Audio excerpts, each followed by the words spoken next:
Hey everyone, it's Melody with Design by Melody. I'm here with my sixth and final layout for the Thoughtful Studio design team.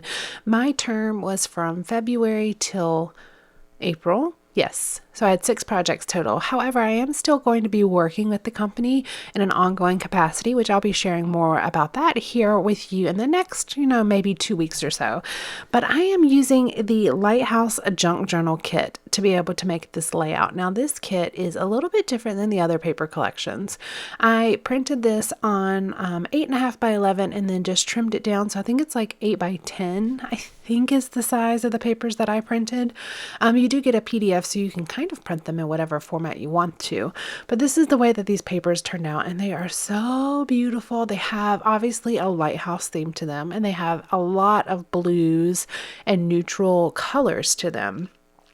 And I'm going to use them with this photo of my nephew from my cousin's wedding. And we were in Pensacola, Florida. So you've got kind of the beachy look to it. And he's wearing this really pretty blue shirt, which goes really, really well with these papers. I absolutely love the patterns and designs on these papers. So make sure you go check out the Thoughtful Studio shop on Etsy, which I always link in the description box below. And I do always have it linked in the blog post that goes along with each of the layouts that I post for you. But aren't these papers so beautiful? They're very intricate and very detailed, which actually makes the pages come together super quickly because you've already got a lot of design and pattern on the papers themselves. Then you also get 3 sheets that you can cut apart. So those were some of the photos I had at the beginning of this video, and I just cut these out using scissors. I just sat in front of a Netflix show one day and trimmed them out, and they were super easy to cut out. But look at the variety. There's a good variety of sizes, a good variety of types of items here that I can include in my pages. I've got cards and tags and stamps and images, just lots and lots of things that I can pick from. A lot of it is nautical themed, obviously, because it's a lighthouse kit, but there are also some things such as the globe or the stamps or the florals that don't necessarily have to be related to, the beach or the ocean. My photo did happen to be kind of related to that since we were in Pensacola, Florida at my cousin's wedding. We were on our way to the reception is where this picture was taken, I believe, on the walk to the reception. And you could see the water from the reception. So I just have my journaling printed out here on some just white paper. And then I have the photo that I'm just trimming. So I'm going to speed this process up a little bit for you so it's not quite so long. But this layout came together super, super quick.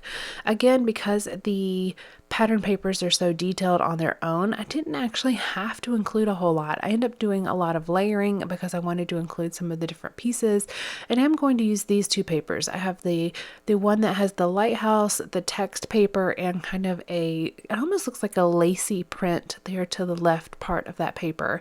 And then I have the one that has that strip with the blue that says vintage, and I'm just going to cut out that blue strip where it says vintage and use that piece.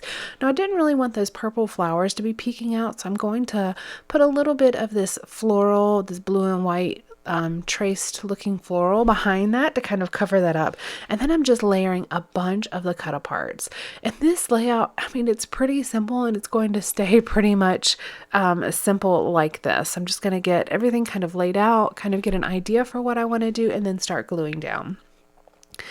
I'm going to tell you a little bit about this paper. So I'm just using a 8.5 by 11 piece of cardstock as my base. So I have started a new craft project or memory keeping project this year, and I'm actually going to be using like an open notebook. It's going to be a disc-bound notebook to document and to scrapbook my 2020 photos. I'm having such a hard time with the storage of a 12 by 12 album that I'm kind of losing steam in scrapbooking that way because it's so hard to store them, and I don't have a place in my home where I can store very many of them where other people would actually look at them, and that's kind of the point.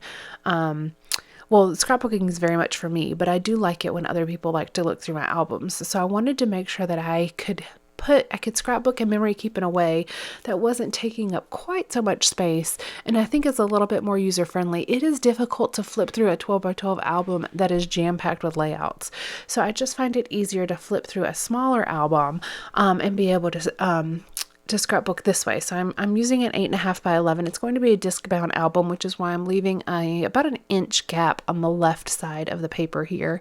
And that's going to be where I punch the little holes for it to be put into my disc bound album. Now, because of everything that's going on, I don't actually have my disc bound album yet, but my sister has it. So I am going to wait till after, the quarantine and social distancing and get that from her. She doesn't live near me, so and the weight of the punch and everything is quite significant. So I'm not having her ship it to me. I'm actually going to go pick it up from her when everything kind of gets lifted. So in the meantime, I am making layouts that I'm going to put in that album once I get it.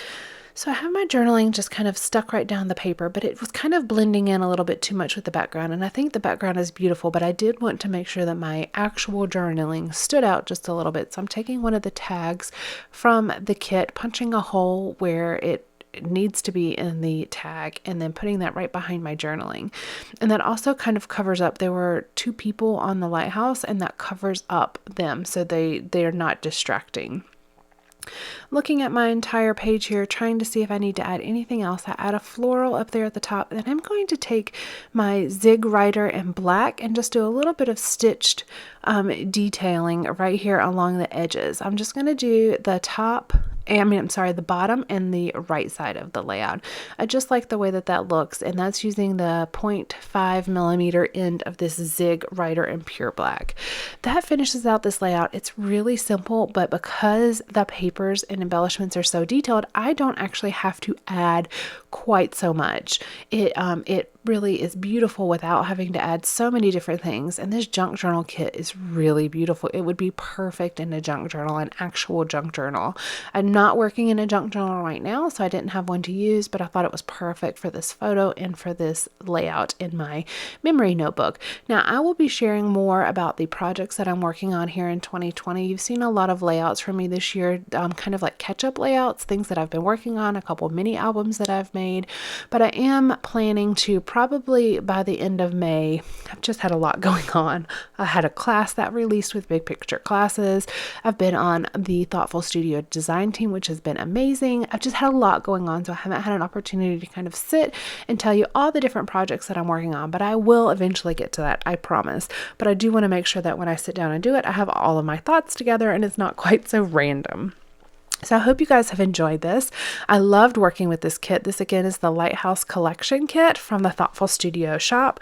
So make sure you go check out the shop and purchase this. It's a digital kit, so it's very affordable, and you can print it as many times as you want, which really makes it quite versatile. And it doesn't take up any space in your scrap room because you can just print the files as you need to use them.